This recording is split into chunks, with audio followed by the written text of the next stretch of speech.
Good afternoon, everyone, and welcome to the People's Resource Center live stream, Take Action Against Hunger. I'm Carl Alston from People's Resource Center. Our panel for today includes Christina LePage from People's Resource Center. She is our Vice President of Programs. Brooke Alexander, Senior Case Manager at 360 Youth Services. Chloe Escovaria, Case Manager at 360 Youth Services. Megan Lynch, Charitable Fund Manager at Dooley Health and Care. And Weijia Chang, Innovation Service and Design Lead at Northern Illinois Food Bank. Welcome, everyone, and thanks so much for participating today. I really appreciate it.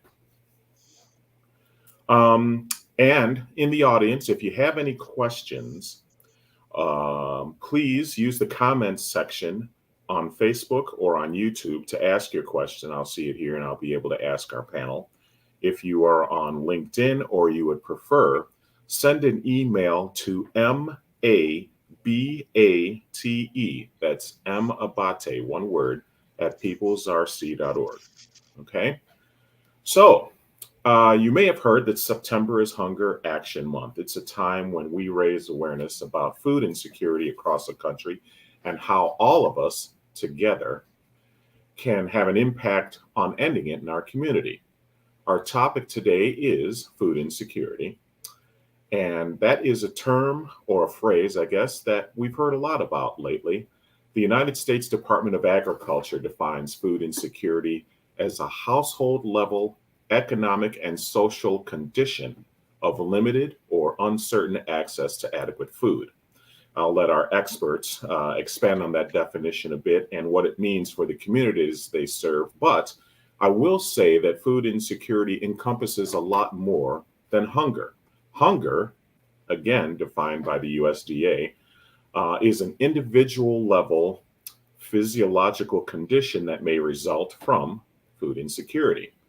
I think I have certainly used the word hunger to kind of describe the entire or overall social condition, but now we have a more accurate way to talk about it and to talk about what people are experiencing.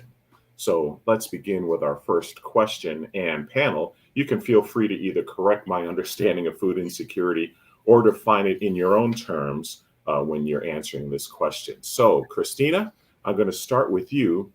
Kind of talk about how does food insecurity affect the people you see, and in your role, what is your understanding regarding the challenges that accompany food insecurity?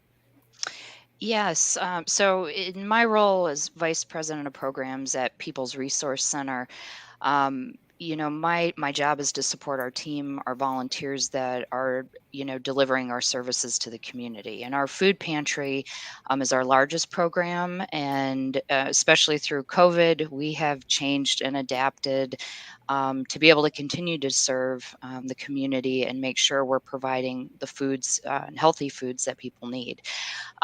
So as far as how we see it affecting people, I think now immediately, especially as we've added, COVID hasn't gone away, and on top of it, inflation and what we're seeing in the economy right now, the need is there, and we're actually seeing an increase in need. And what that looks like and the impact that our food pantry continues to have, especially under the circumstances of seeing, you go to the grocery store and you can see the rising prices of food. We've watched the fluctuation of gas prices. We see what's happening in with housing and rents, and it's affecting all of us, but especially those that are in need are being hit the hardest. So, with a recent client survey, we do an annual client survey. We just surveyed our food pantry clients actually in the month of June this year, and some of the feedback we got from them, and this was a sample of about 760 of our clients across our locations of Wheaton, Westmont, and West Chicago. 92% who took the survey said that visiting the food pantry helps them pay for other bills. Again, many are faced with really tough choices, looking at either buying food or paying rent, paying medical bills, utilities. So again, looking at the impact of having being able to visit our food pantry and getting the foods they need makes a big difference. 84% said, that they're able to find foods at our pantry because of special diet considerations. So if people are, struggling with diabetes or other chronic diseases, again, having reliable, healthy food sources is even more critical. So, in addition, just some more themes and responses from that survey. Clients saying, I can eat consistently, I can pay my bills, I have less stress, and I feel less isolated. So again, there's that social piece of the work too, and not feeling alone in these struggles. And often many come to us for food, and then we're able to link with other services, again, more of a holistic approach. But again, that first step in coming to our pantry is a big one, and we want to make sure we're, under especially the challenging times right now, creating a welcoming space for anyone who turns to us for support. Yeah, so there's the depth, or there's the demonstration right there that it's way more than just hunger, and how food insecurity, really impacts, you know, a lot of life. Impacts a community, not just a person who may be going through the experience. Brooke and Chloe, same question for you. What do you guys think? Yeah, absolutely. So 360 Youth Services, I want to back up a little bit. Chloe and I both work in our transitional housing program. So youth who are between the ages of 18 to 24 come into our program who have experienced homelessness recently. And food insecurity is very real for I would say every single one of them. They not only struggle with getting access to SNAP benefits or being aware of local food pantries, but I think a big part of food insecurity is also the transportation piece, right? So transportation for the city of Chicago is, I think all of us can agree, much different for the suburbs here. And so for many of our young adults, connecting them with transportation resources to get them to be able to have access to food, whether that is a pantry or a local grocery store. Hmm. Definitely understandable how that. Megan, how are things with you? Sure. And I would just want to say thank you to the People's Resource Center and Carl for convening this conversation. Really excited to hear from the other panelists today. So in my role, I manage the charitable fund, corporate philanthropy, and volunteerism for Dooley Health and Care, which is one of the largest independent multi-specialty medical groups in the Midwest. And at Dooley Health and Care, our purpose is to help humans flourish. But we know that not everyone starts with the same starting place when it comes to living a full, healthy, and flourishing life. There are social needs and risk factors. We call those social determinants of health in the public health space, and they have a significant impact on health outcomes. We know that it's really hard to be healthy if you don't have access to stable, affordable housing, as we we're just talking about. It's also really hard to be healthy if you don't have access to healthcare. And in the context of this conversation, it's really hard to be healthy if you don't have consistent access to highly nutritious foods and a wide variety of foods, especially produce, whole grains, and protein.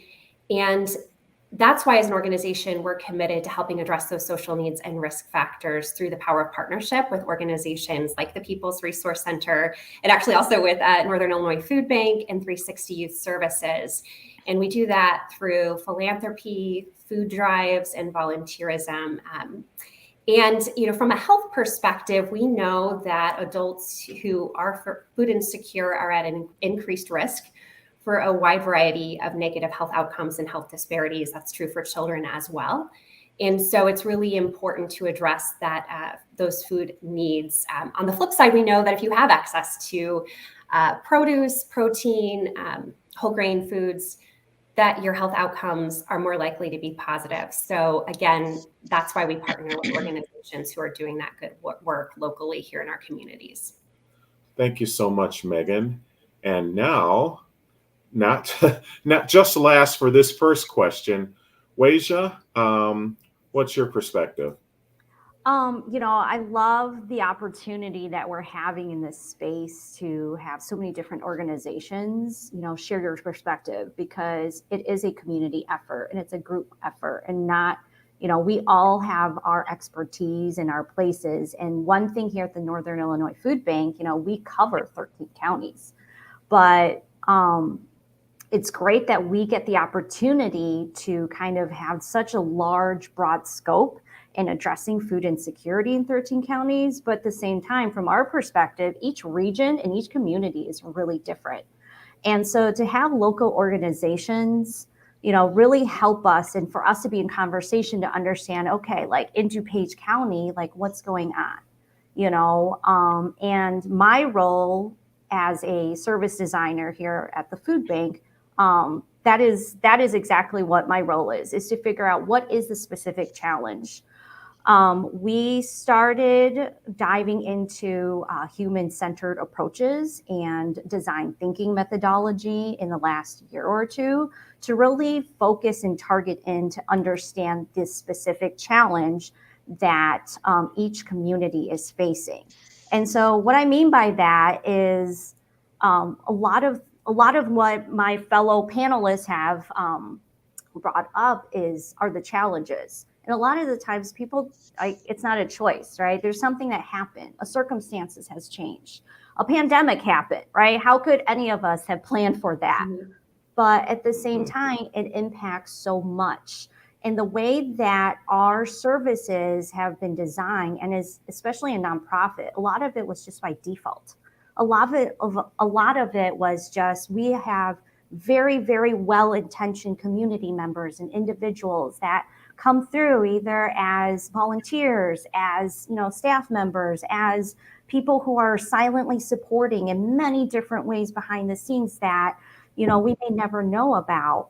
But at the same time, it is made up of this default. And so the challenges that we're seeing, it varies, and it's much wider than we imagined. So what Brooke and Chloe mentioned about transportation, that's a huge barrier to food insecurity access. So even if people are not sure how to get to a food pantry, they can't even get to it. So even if they are food insecure, there's a barrier preventing them from getting to food insecurity. And it spreads, as you said, Carl, to many different aspects of their lives. I've talked to people who their family members are going through food insecurity. And while they themselves are not, it definitely impacts them.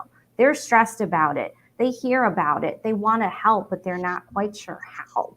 And so there's a lot of different layers and complexity when we talk about food insecurity. It's not necessarily just about making sure people have the food. It's making sure that they have access, that we can connect them to the services, that they understand how they can reach those services as well. Yeah, thank you so much for bringing that part out about how food insecurity sort of comes kind of from all different directions for all different kinds of reasons. Maybe someone lost a job, maybe someone experienced a gigantic pandemic that the entire world experienced. Maybe someone had some other, issue that, brought either food insecurity about, or at least made it more of an issue for their family, and then how that sort of spreads throughout the community and different things to do. You want to try to do one thing, but the food insecurity is impacted by a lack of transportation, or is impacted by your health, or is impacting your family because someone else in the family, is dealing with the issue. So I'm glad that you all were able to kind of explain how this thing works as a whole, and it's not just an individual family issue. I wanted to remind everybody that if you do have questions regarding this, please use your comments section to submit those questions, or send an email to mabate@peoplesrc.org. So our next question is, what are the solutions that your organization has identified so far? And I think I'm going to go with Brooke and Chloe first. So please. Yes. So our organization offers lots of different resources for our clients to ensure that they have food. So some of these, they're kind of a mix of different options for them. So 3 times a week, we have types of grocery runs. So 2 of those grocery runs, our clients can use their own money that they've earned or their link benefits. So we offer that 2 different times a week at 2 different times, just in case they can't go to one because they work. And then one of those grocery runs is actually to a food pantry in the area. And that's for our clients who maybe don't qualify for Link or are unemployed at the moment and can't afford food. So we ensure that they're able to get just some food from the food pantry to last them for the week until they can get some more food next week. With that too, we also have our own pantries that we try our best to keep stocked at all times in our offices here. So if, let's say it's like later in the day or a client misses one of the food pantry runs, they're able to come down and pick up some snacks. Or we also have some foods, dry foods that could be made into meals. So pastas, pasta sauce. So we try to keep that in mind too, that our clients a lot of the times don't really have a lot of the life skills to cook. So we try to keep a little bit more easy yet healthy foods here so that they're able to prepare their foods and make sure they're eating. I would also say we have a great team of case managers here, and every client that works with us works specifically with a case manager. I think a big part of helping others is that education piece, right? And I think all my other panelists would agree that there is this stigma of what a food pantry looks like. And for whatever reason, for me, I think that many people believe it looks like something from like the 1950s or 60s, and that's just not the truth or reality anymore. And people do have choices when you go to a food pantry, and it is an environment that is safe and welcoming, and people are there to support you and help you. And one of the great things is our case managers here are able to provide that education as well about those nonprofits because they just don't really know. Well, thank you very much, Brooke and Chloe. Weija, how do you feel about it? Yeah, What are your solutions? I think what Chloe says is such a good point, because that's one thing, when we talk about human-centered design, and that's where we've been doing some research at the food bank.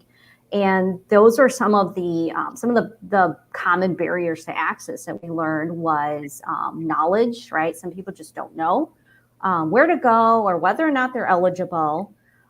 Then there's logistics. So, right, about transportation. So, they may be ready to ask for help, but the hours of where services are available, they're not available necessarily, or transportation, they just can't get to them. Or finally, which something we're all kind of familiar with is just asking for help and receiving it. And those are 2 separate things, because we can ask for help, but when we actually receive it, it is a very, very human response of being ready and prepared to kind of acknowledge and accept that some of these things are okay.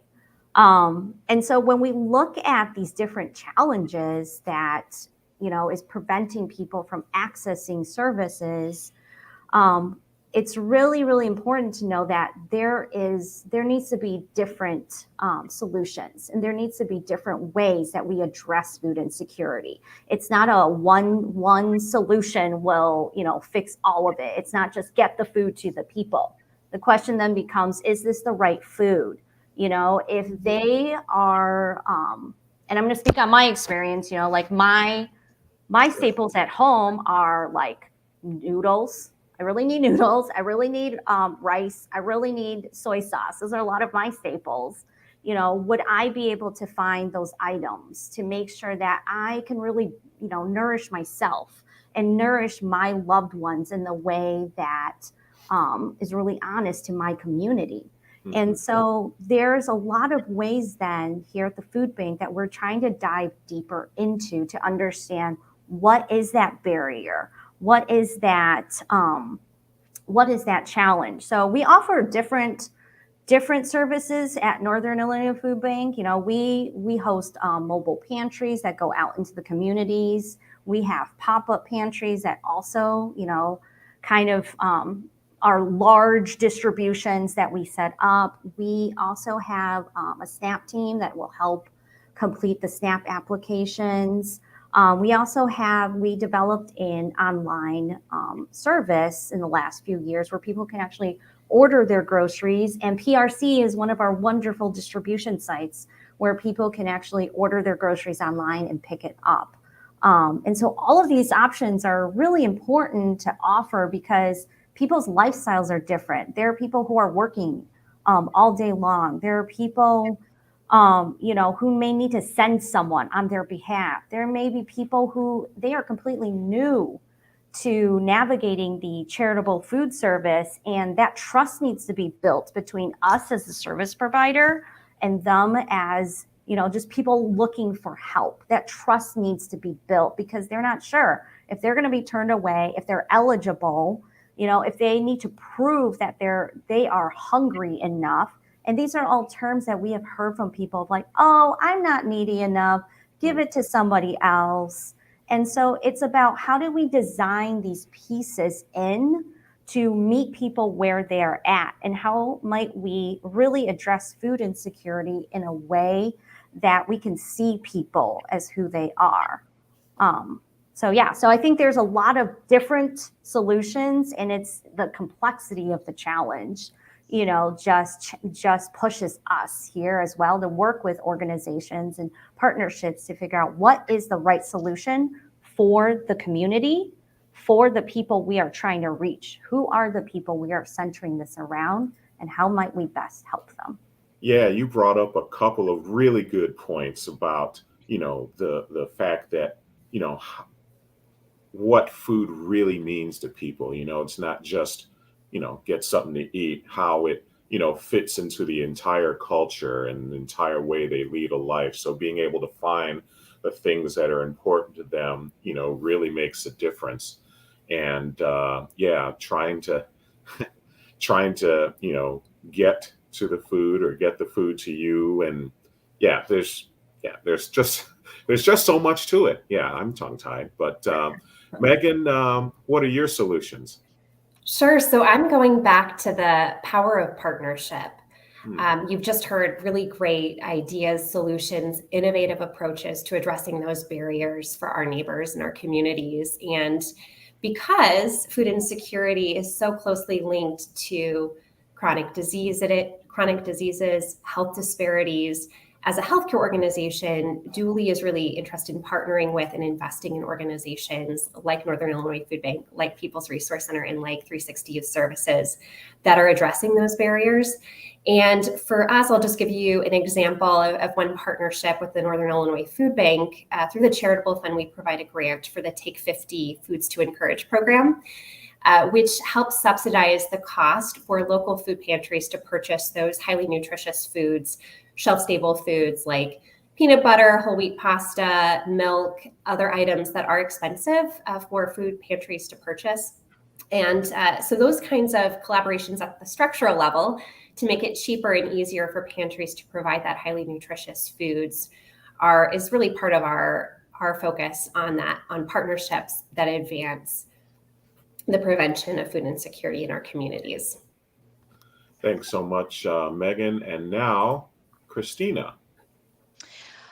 So there, like Wasia has said, there's not just one solution, and what Megan had shared, the power of partnerships. So those two pieces are incredibly true. And at People's Resource Center, I would say one of you could say the silver lining out of the pandemic is it really forced us to be creative and innovative under such challenging circumstances to be able to provide food in new and different ways to continue meeting the needs. So, as far as some new initiatives, Waja mentioned one of them, and in partnership with the Northern Illinois Food Bank and their My Pantry Express program or their online food ordering program. I think one of the benefits that we've seen from that, and although the food bank does most of the work on that. We are the distribution site, but the benefit of that strategy has been, really as an effort to overcome stigma of, helping link individuals to our food pantry who may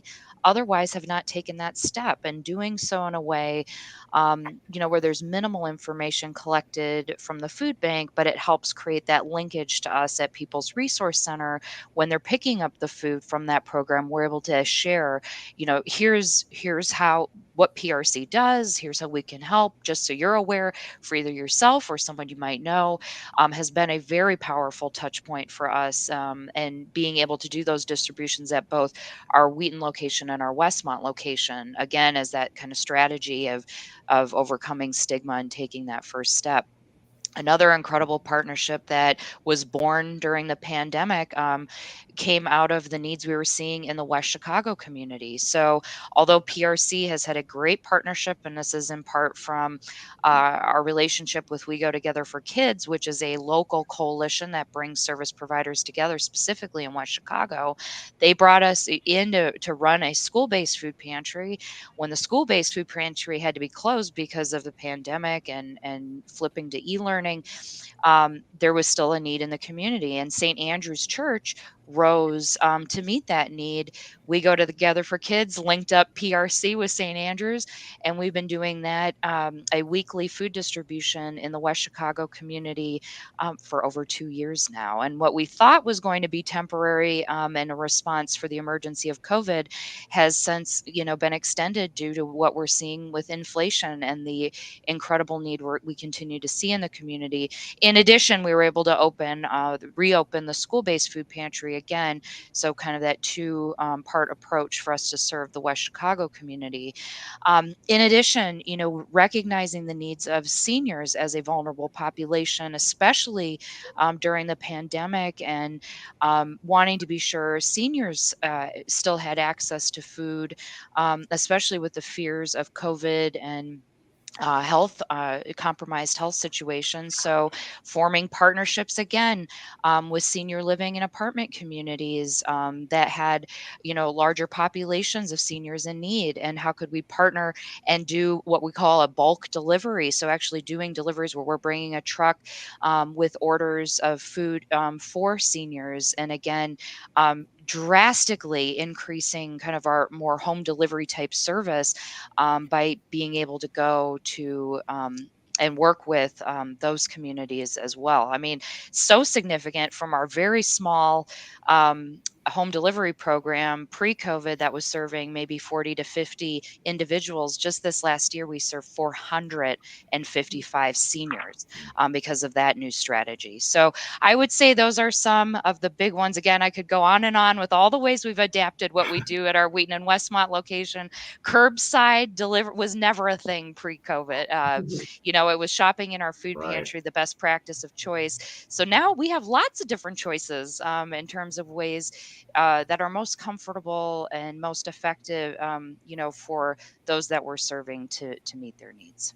Yeah, I certainly think that the pandemic forced us to make some changes and forced us to really look at, how people are, accessing all of the services that all of our organizations provide. And, I certainly think that we're doing a pretty good job. And some of the surveying that people have done have suggested that, maybe we're having some impact.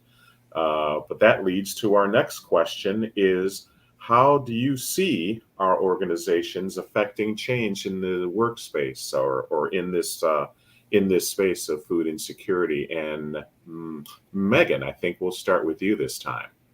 Sure. So for us, I think it's really important for us to focus on what we can change. And each of us has a sphere of influence that we can affect with the work that we do. So I love seeing our dually colleagues, physicians, team members contributing to the work of the charitable fund, both financially and through volunteerism. We have an annual week of service in April in conjunction with National Volunteer Week. And we worked with several organizations focused on food insecurity. We also last year conducted an organization-wide food drive, which benefited People's Resource Center, among others. And it was just great to see the way that each person in the Dooley organization came to the table with what they could offer, whether it was a can of nutritious food or their time and talent or their philanthropy to help really contribute to this effort and to come alongside organizations like the ones on the call that are doing the work every day. So again, just start with where you are and find out what your sphere of influence is and get to work. It's Hunger Action Month, and I think this is the time for us to all figure out what our piece is. Thank you. Brooke and Chloe, what do you think our organization's affecting change in this workspace? Megan, I think you did a great job of saying we each have a sphere of influence. It's very much so here. We are on the individual level and we are in the thick of it with our clients, right? So we are educating them and we are hoping, I'm a strong believer in that knowledge is power, right? And so as we educate clients of the resources available to them, but even things of cooking skills that they haven't learned yet, and this is their safe place and opportunity to learn those skills. It's the hope that there's a trickle down effect and that they continue to educate others around them. And to add on to that too, I think it's really important that as clients move out and they discharge successfully, our goal is to ensure that they know of these resources so that when they are back on their own living independently, that they know how to access these resources that can sometimes be a little bit complicated to access. Great. Thank you so much. Weija, is it working? Are we helping people? I think so. I mean, I think it's really about listening, right? I think we for years in the nonprofit sphere and in food banking and with food addressing food insecurity, we just responded a lot, and we get this kind of cool opportunity now. I mean, even during the pandemic, we adapted so quickly, as Christina mentioned, but we also get this opportunity now, I think, to really listen to the people that we are serving and making sure that they are heard and recognizing them as experts. And so I think a lot of what we're trying to do at the food bank is to advocate for our community in a different way. So, you know, I'm privileged enough to be able to work in this space and work as staff, you know, but I think there is this great opportunity that we're beginning to look at here at the food bank, where we're convening a council that is going to be made up of people who are regularly using services. And we are going to, you know, really, really listen to them and have them tell us of like, okay, like, what is this experience that you are going through? What is this challenge that you are facing? And in that way, we can also co-design with them of like, and really recognize that they are also there to address food insecurity in a different way. And really not just say, okay, like we can do what we can and we're going to help you. It's really about how can we help each other? Because at the end of the day, it could have happened to any of us. You know, during the pandemic, things could have happened for any of us that would change our circumstances completely. So I think when we talk about solutions and affecting change in this space, it's about listening, and it's about seeing what it is that we are doing and how might we measure that, and reconsidering what is the right solution to the challenge that we are facing. Mm-hmm. Yeah, not, you know, trying to figure out if what we are all doing in our various organizations is having a positive impact. And, you know, It's sort of like the team getting together. Little by little, we can affect the change. Christina, what are you thinking about affecting change? You were already hinting at it a little bit in your previous answer. Yeah, so I agree, and we're experiencing things very similarly that the others had shared. Right now, this event today is a way to affect change. Again, the more we talk about these issues, and not just what the issues are, but what can be done about that. How can people get involved, um, and act to be part of these solutions and supporting one another, neighbor to neighbor. That's what PRC is all about. So I think the more we can educate, it increase that awareness, the piece of just the services that are available out there, that is just, it's a long-term endeavor to keep making sure the information is reaching those that need it the most. So those I think are going to be the biggest things, and continuing to share the innovative, creative approaches. I think that is one benefit of working in DuPage County in the spirit of collaboration among our partners, to keep pushing each other and sharing. How can we be better and better serve our communities, our clients in new and effective ways. So all of that is very exciting too, and it's really great to work alongside so many wonderful service providers and those that are here on the call today, and others throughout DuPage County. Again, we're very fortunate to have such a strong network.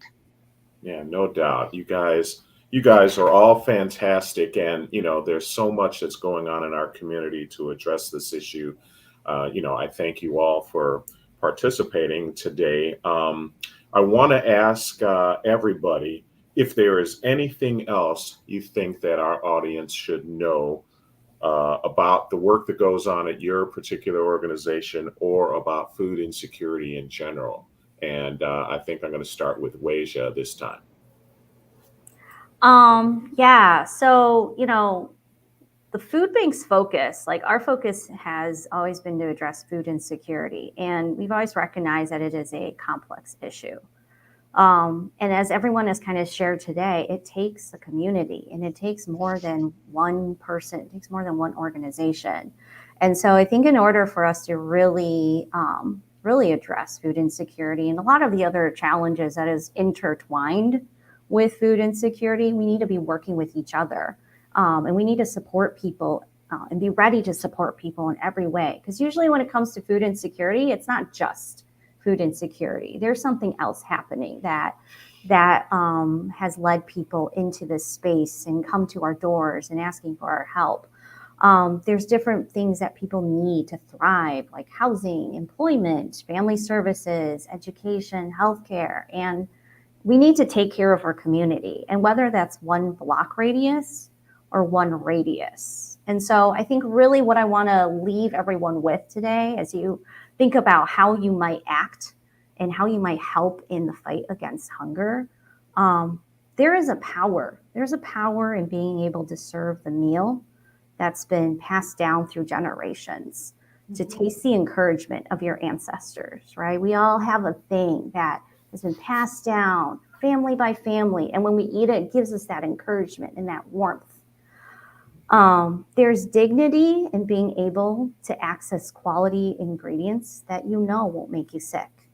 And so being able to have fresh produce, knowing that the dates on the products that you're receiving, understanding food safety and what it is that we are providing for people and the nutrition that they need and they're looking for. There is this dignity in it, and you see it when people receive that food. And finally, there is just love. There is love in knowing that you can feed your loved ones that full meal, that you have every single ingredient to make that one meal, and see the smiles and see their excitement of like, oh, this is what we're eating today. And so when we talk about food insecurity, it is about seeing each other. It is about seeing people as where they are at. So I just want to, again, thank everyone for thinking, and joining us in this space today to talk about this. Thank you so much, Weija. That is really a cool perspective, and really, I think, the right perspective that, it just means so much to so many. And just the physical aspect of just achieving that, kind of builds on, one's family, one's culture, one's community. Really like your perspective on that. So thank you. Megan, what do you think regarding, your organization or food insecurity in general? Sure. Well, I agree with everything we just said. I think that was really powerful. And one of the things I think is so powerful about partnership is shared purpose. So everyone on this call, I think, is really striving to help our neighbors and our communities flourish. And as I mentioned at the top of the call, at Duly, our organizational purpose is helping humans flourish. And we know it's a complex issue when we talk about food insecurity, linked to health outcomes, but also really connected to housing, access to affordable housing, access to healthcare. All of these pieces are critical. And so each organization in DuPage County that's working to address these barriers, these social needs and risk factors, is making positive strides towards that collective purpose of helping humans flourish. And so again, I just want to invite everyone on the call to be part of that shared purpose and join in from whatever space you're coming from. As we were talking about earlier, food insecurity is something that can happen to anyone. Many people in this place where they're coming to a food pantry never expected it to happen to them. And I think all of us can unite around that purpose of helping provide those solutions that make it easy for people who find themselves in that place to get back to a place of flourishing. So thanks again for the opportunity to be part of this conversation. No, thank you for that perspective. Really appreciate you. Christina, anything about the work of PRC or food insecurity in general?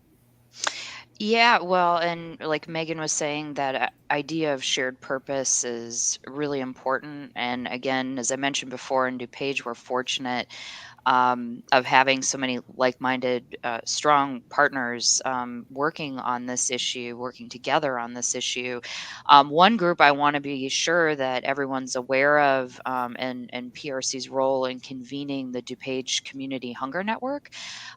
So essentially, this is a network of not only the food pantries, emergency food providers in our county, but other organizations that, again, share their mission in addressing food insecurity in a variety of ways. So that is a group that we convene quarterly.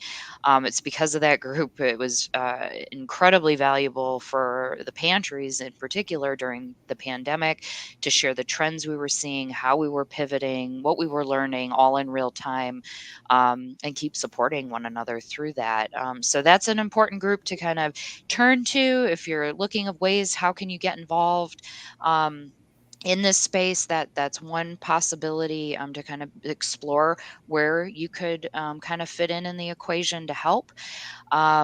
And then the other thing is, volunteering is critical. Our volunteers are the heart and soul of PRC, and they have been critical in navigating the last 2.5 years. But looking for ways to volunteer and give back of your time, and it's even more powerful in some of the things we've talked about today. In addition to being able to help, prepare our food pantries to serve the community, being that welcoming, kind, compassionate person to just share a smile, be that symbol of hope for the community is another incredibly impactful way our volunteers are making a difference each and every way. So just encouraging, there's lots of different ways to learn about volunteer opportunities, and not just at People's Resource Center, but again, to be able to help our emergency food system throughout the county. So I would say those are kind of two pieces I want to make sure that as people are thinking about, like, how do I act? What can I do today? Those are some ways to kind of take a step to do that. Yeah, thank you, Christina. I'm going to ask you, Brooke and Chloe, to answer the same question. But, it makes me feel like everybody in the community, the people on your block, the people in your neighborhood, the people around here, and you see things. You can't help but sort of seeing what's going on. And it could be just one little gesture by you to someone who you think might be having a difficult time, or someone has told you that, oh, things are rough this week or rough today or whatever. And maybe it is you who can, say something to that person, just sort of one on one, that might lead them to getting, the help that they need. Certainly with, you know, in, you know, in the area of food insecurity, but it could be something else as well. So, if you can, in general, just kind of pay attention and see if you can touch just one person, and that might really start things going off. Brooke and Chloe, you get the last say for this question. Yeah. So I think the biggest takeaway for me is that food insecurity can affect all walks of lives. I think it's really important to look at it through a trauma-informed lens. A lot of clients that we see don't like to ask for help. They don't want to utilize food pantries because they're just known. Growing up, they've known asking for help hasn't always been the answer. So I think it's really important breaking that stigma, and like multiple of you guys have mentioned, meeting them at where they're at now, and just assuring that they have their basic needs met.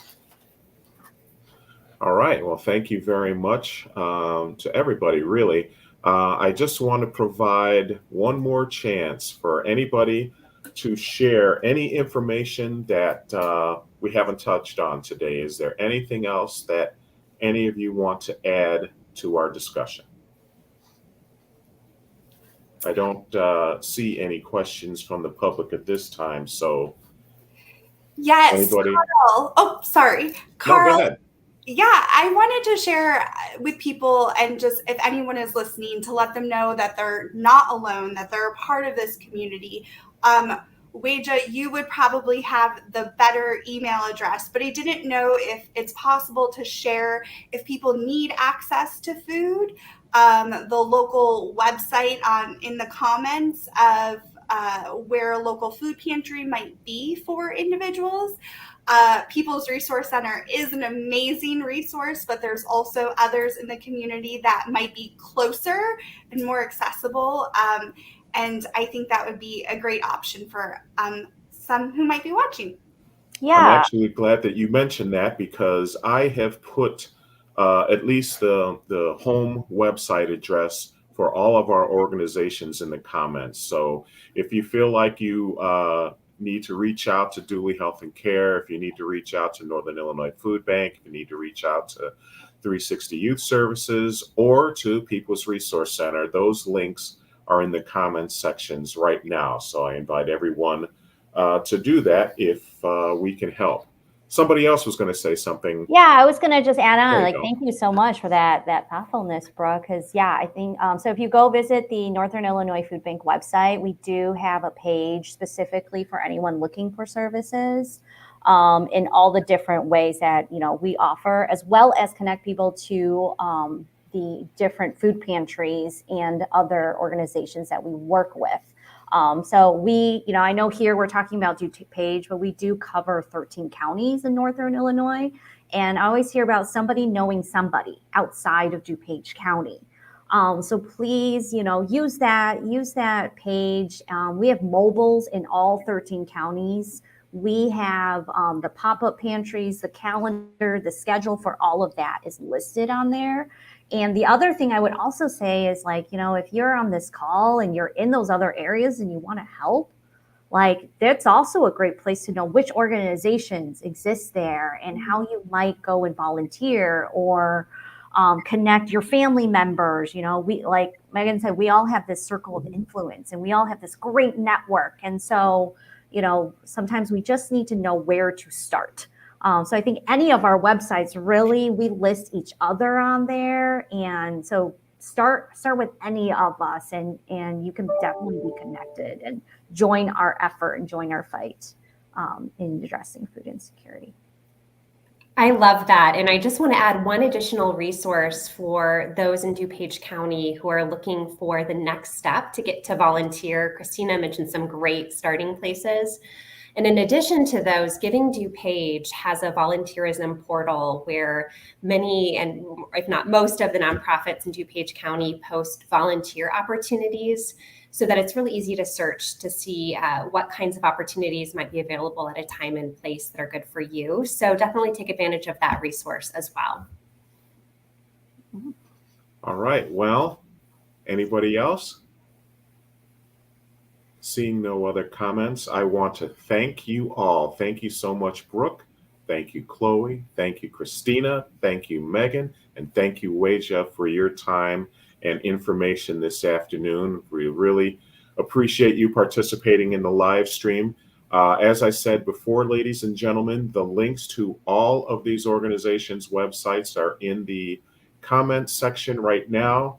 And if you feel like you can use their services, or you have a neighbor who may be able to use them, please help them out, look them up, do whatever you can to get the positivity ball rolling and to have an impact in the way that you can.